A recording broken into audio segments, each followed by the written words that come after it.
Welcome back to the SMT YouTube channel. Wanted to give you guys this news. It showed up in my Google News feed, and it's probably going to impact some people, so I figured it's a good video to make. Alright, one of the ways that people have enjoyed contacting T-Mobile customer care has been through Apple Messages. And I remember learning this a number of years ago, that this was an option, and I thought to myself, while it may not be something I'll ever use or something I would ever need, there are people who prefer that method of communication.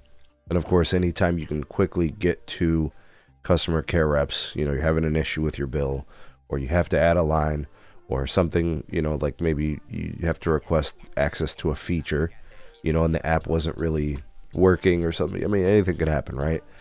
So just being able to contact them very quickly and efficiently, I guess Apple Messages was one of the things that T-Mobile did, but they're ending it. So starting in 2026, T-Mobile is going to go ahead and pull the plug on Apple Message customer care support, I guess basically at the end of the year. So we're about a month away from that point. T-Mobile's customers will basically just have to do everything through the the hated and detested TLife app. And one thing I will say about the TLife app is they've invested a lot of time, a lot of resources, money, development, research to get this thing working, better and better all the time.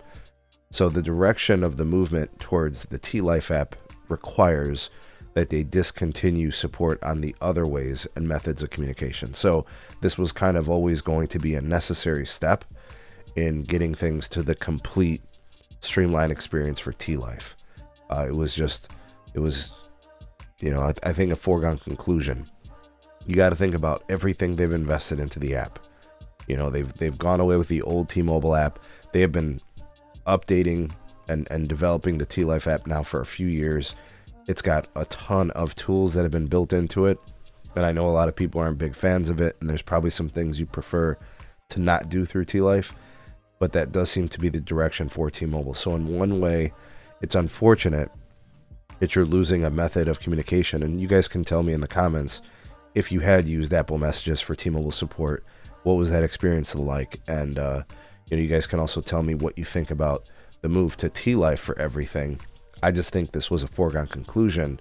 There really was no other methodology for T-Mobile. Eventually, everything going to TLife means they're pretty much, pulling the plug on everything else. And like I said, maybe some people enjoyed working through the Apple Messages, but this is just kind of the writing was on the wall. But go ahead and let me know your thoughts and opinions, perspectives in the comments. Like, share, and subscribe. Check out some more videos. We'll see you guys soon on the next one.